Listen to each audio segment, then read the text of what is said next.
Quais autoras da literatura do Brasil você conhece? Eu vou falar sobre a romancista, contista, tradutora e jornalista Clarice Lispector.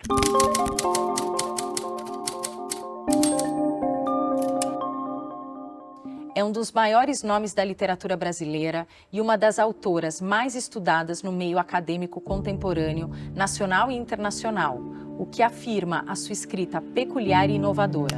Clarice nasceu na Ucrânia 10 de dezembro de 1920 e a sua família judaica, na Guerra Civil Russa, se viu obrigada a deixar o país por conta da perseguição aos judeus na época. Chegou ao Brasil ainda pequena e Clarice dizia não ter nenhuma ligação com a Ucrânia. Naquela terra, eu literalmente nunca pisei, fui carregada no colo. Inicialmente no Brasil, a família chegou em Maceió, até se mudar para o Recife, onde a Clarice cresceu, e onde aos 8 anos perdeu a mãe.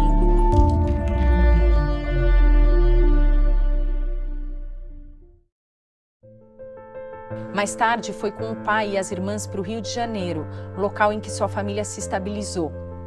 Estudou Direito na Universidade Federal do Rio de Janeiro, conhecida como a Universidade do Brasil. Trabalhou como jornalista e iniciou sua carreira literária quando ainda era estudante. Viveu muitos anos no exterior em função do casamento com um diplomata brasileiro, Mauri Gurgel Valente, com quem teve 2 filhos. Publicou seu primeiro romance, Perto do Coração Selvagem, aos 23 anos. Pelo trabalho recebeu o prêmio Graça Aranha e, a partir de então, publicou o romance O Lustre, alguns contos e A Maçã no Escuro. Em 1964, lançou 2 livros, A Legião Estrangeira, coletânea de contos, e o romance A Paixão Segundo GH, esse último considerado por muitos sua obra-prima. Nos anos seguintes, outros 2 romances, Uma Aprendizagem ao Livro dos Prazeres, Água Viva e a reunião de contos Felicidade Clandestina e A Imitação da Rosa. Em 1974, publicou os livros de conto Onde Estivesse Essa Noite e Via Crucis do Corpo. Foi colunista do Jornal do Brasil, do Correio da Manhã e Diário da Noite. As colunas publicadas entre as décadas de 60 e 70 eram destinadas ao público feminino. Após ser demitida do Jornal do Brasil, passou a traduzir obras do francês e do inglês, entre eles os contos de Edgar Allan Poe e o Retrato de Dorian Gray, de Oscar Wilde. Escreveu ainda livros infantis: O Mistério do Coelhinho Pensante, Prêmio Calunga, A Mulher que Matou os Peixes, A Vida Íntima de Laura e Quase de Verdade. E publicou seu penúltimo e talvez mais famoso romance, A Hora da Estrela. O livro Um Sopro de Vida, Pulsações foi publicado póstumamente. Ela faleceu no Rio de Janeiro, 9 de dezembro de 1977. Porém, mais do que conhecer a sua vida, o melhor é conhecer as suas obras. Eu te convido para ler Clarice.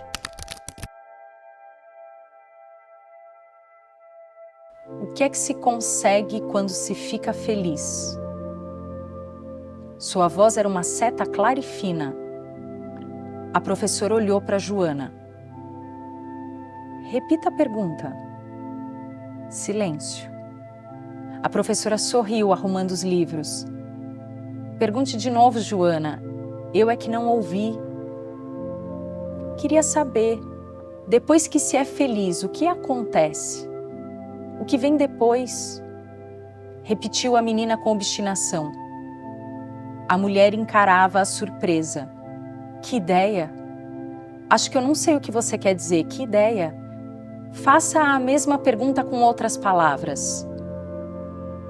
Ser feliz é para se conseguir o quê?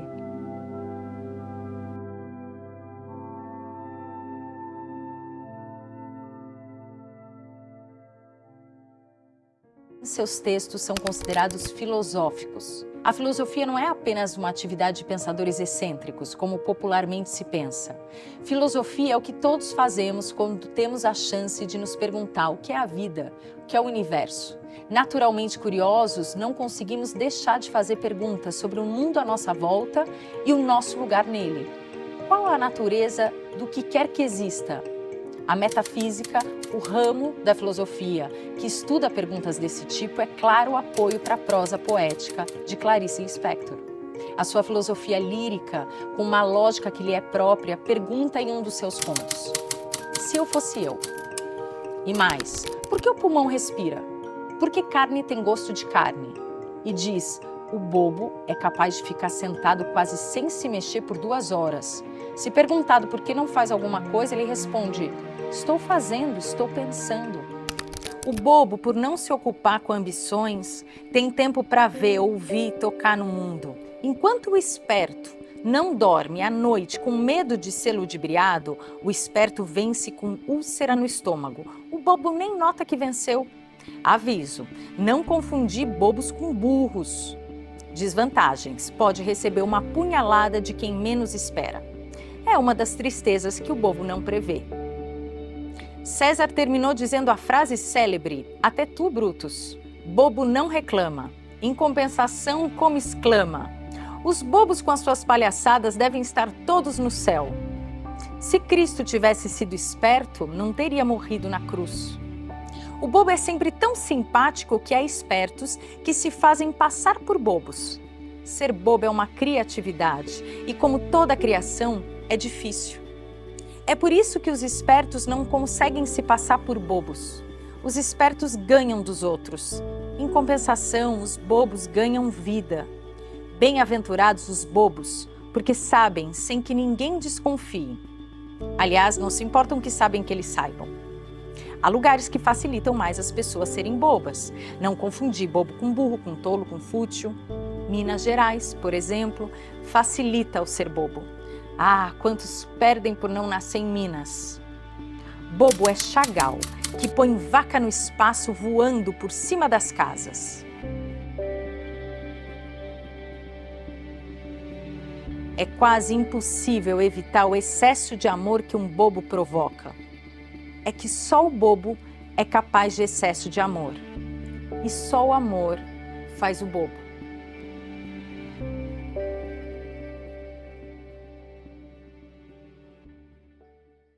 Somos equipados com a capacidade intelectual poderosa que nos permite tanto raciocinar como divagar. E chegar a respostas é menos determinante para a filosofia do que o processo de busca. E contrariando a ideia que o filósofo vive em isolamento, novas ideias surgem em discussão e em diálogo. Ou como diria Clarice, pensar fundo é o grau máximo do hobby.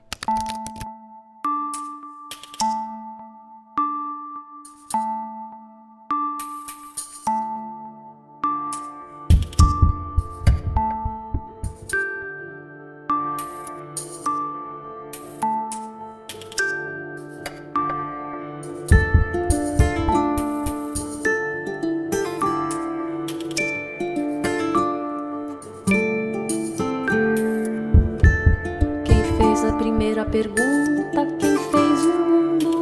Se foi Deus, quem fez Deus?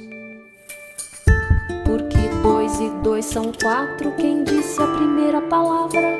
Quem chorou pela primeira vez? Porque o sol é quente, porque a lua é fria, porque o pulmão respira, porque se morre, se ama, se odeia. Quem fez a primeira cadeira?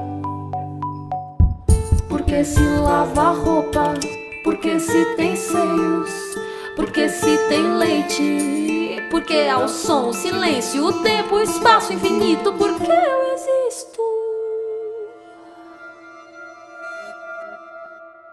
Porque você existe.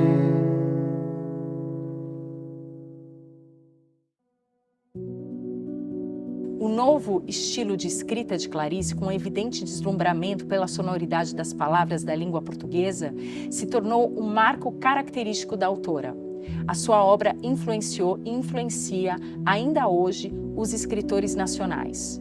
A sua obra está repleta de cenas cotidianas simples e tramas psicológicas. Muitos associaram seu estilo literário introspectivo a James Joyce. A sua literatura é também frequentemente associada à filosofia existencialista.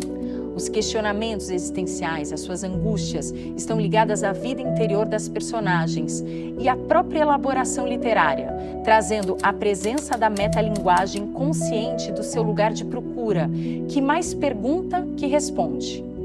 Faz paralelo também com outras escritoras, tais como a inglesa Virginia Woolf, neozelandesa Catherine Mansfield, que tem forte marca de uma escrita com fluxo de pensamento, ou os pensamentos de forma narrada, com associações livres, saltos no tempo, quase um poema.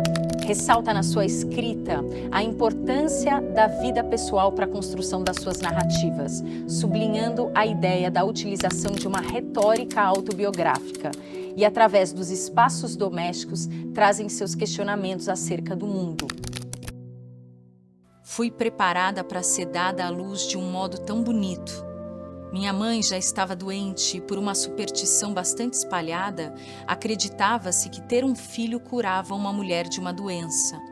Então fui deliberadamente criada, com amor e esperança. Só que eu não curei a minha mãe. E sinto até hoje essa carga de culpa. Fizeram-me para uma missão determinada e eu falhei.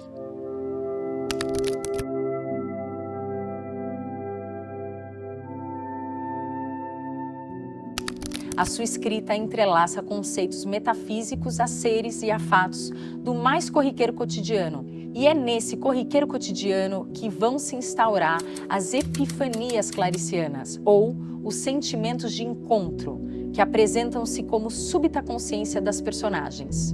Como em tudo, no escrever também tem uma espécie de receio de ir longe demais.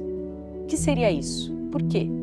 Retenho-me como se tivesse as rédeas de um cavalo que poderia galopar e me levar Deus sabe onde.